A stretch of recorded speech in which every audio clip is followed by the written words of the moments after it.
All right, so there's a massive Trump rally happening right now as I'm making this video in Michigan, and it's a big deal. Tens of thousands of people, of course, showed up. Millions of people are watching it, on Rumble or YouTube or wherever they're streaming the content. And we're gonna watch this clip here, and I'm gonna respond to it because I think it's kind of important. Let's just go ahead and watch it. This country, Trump loves this country. I love my country. We need to straighten this country up. I have children, and we need you, Trump. Our country is going to shit. Yeah, I agree with you. I'm gonna give you a hug, man. This is why we do this for people like you, because we know how important it is. We know we love this country, and we know exactly what Trump would do for this country and for you and I. So God bless you. All right, we're gonna go ahead and stop right there. I saw this video. I've seen it a couple times, and because this woman reminds me of some of the people that I used to interact with when I was a banker. I worked at a bank right down the street from my house. And I remember, this is during the Obama era, the horrific failure Obama. You guys remember that? There was an 8-year-long recession, and President Trump got us out of that, thank goodness. But I remember, as a young guy, I got lucky getting this job. I worked for the Democrats the year that I got hired as a banker, and they ended up getting me the job because I worked for the Democratic Party out here. And I know it was a long time ago.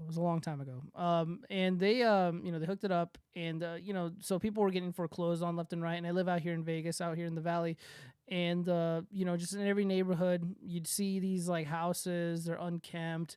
There's no maintenance done on it. The grass is dead. Windows are broken.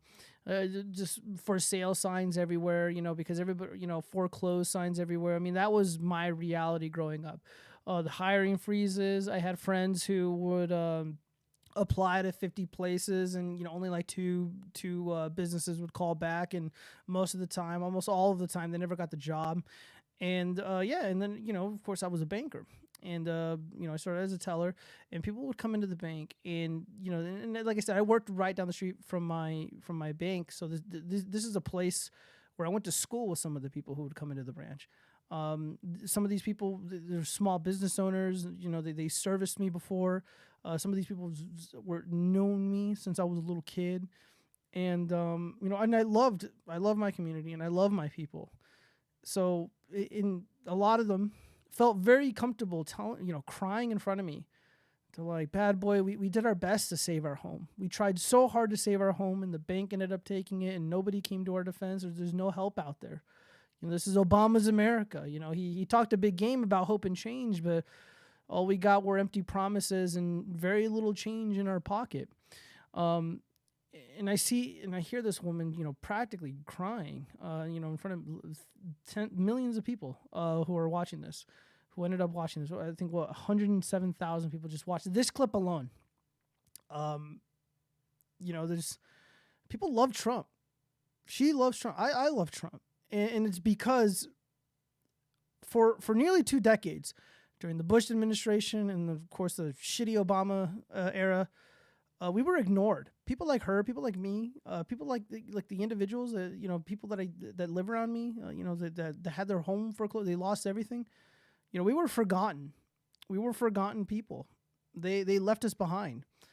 Obama told us to make do with less, be comfortable with less. We need to take a back seat on the world stage. America is not going to come back. It's not going to be the same. We need to be real about, that possible reality. And so there was a lot of alienation. There was a lot of isolation that was felt by people like me and people like this woman. And then along comes President Trump. He ends up winning the presidency, winning that election in 2016, which he wasn't supposed to, apparently. And he turned everything around. And I remember, just being so busy with work, making more money, making more commission, just having all these projects before me, and just feeling really elated and hopeful for the future.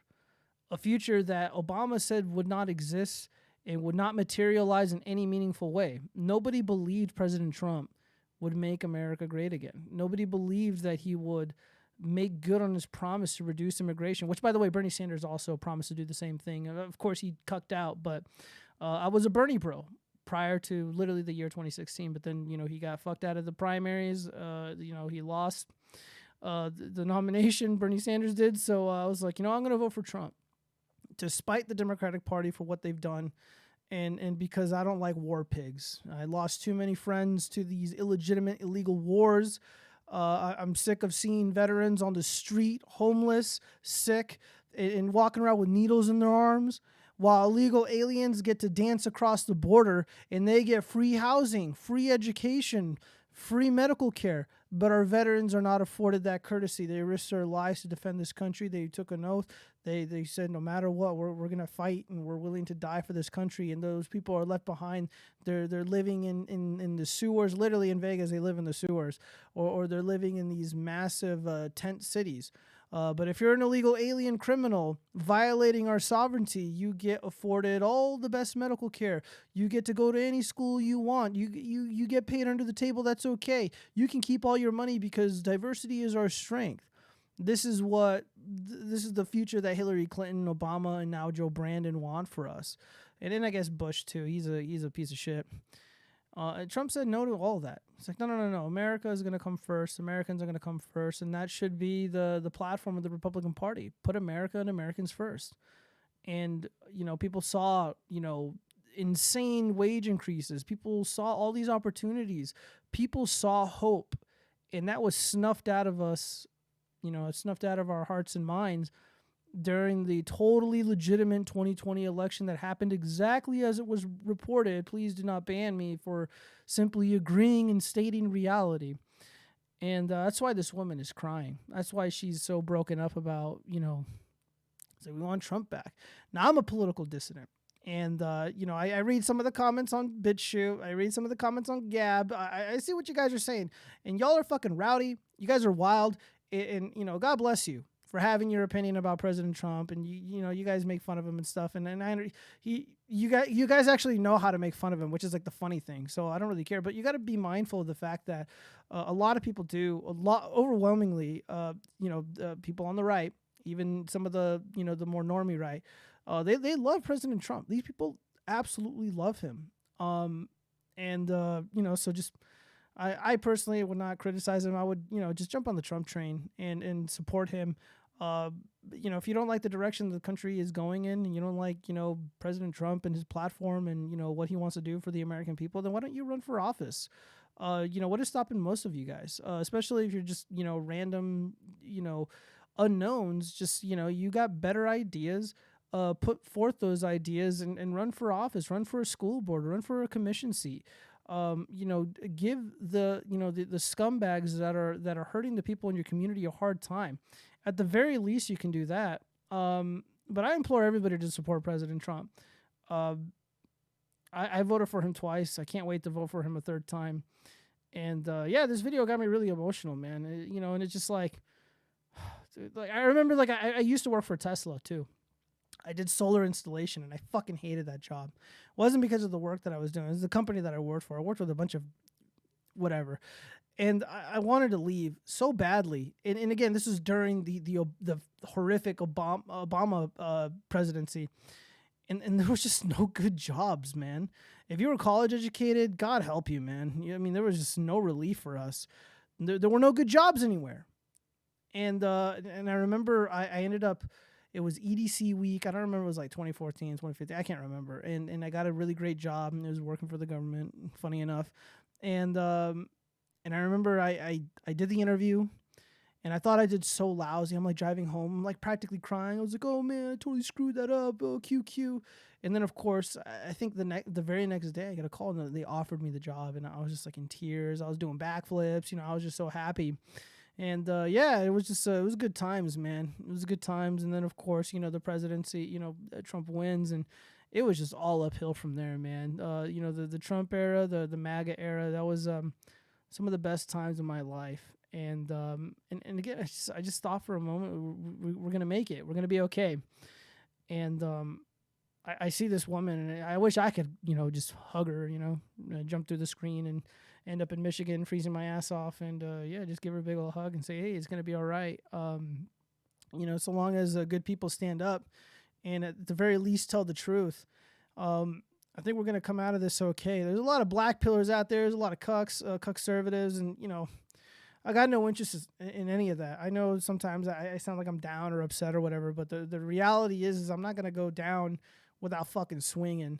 And I'm not ever going to stop speaking the truth. I'm never going to stop telling people that the election of 2020 was absolute fucking horseshit and that Joe Brandon is a fucking war pig. He's pathetic. He's a loser. All his life he's been a loser. The only thing he's ever been good at is bending the knee and kissing the ass of these companies that are oppressing us, artificially devaluing our wages by importing illegal immigrants into this country. And, I think our speech matters. Your speech matters. Your life matters. And a lot of people, they're not saying that because they want you to be demoralized. They want you to feel useless and like nothing you do matters. If your speech didn't matter, if the truth didn't matter, they wouldn't work so hard to suppress what you're saying. They wouldn't work so hard to censor your lawful speech, your ideas. They wouldn't be trying so hard to alienate you and isolate you from everybody else.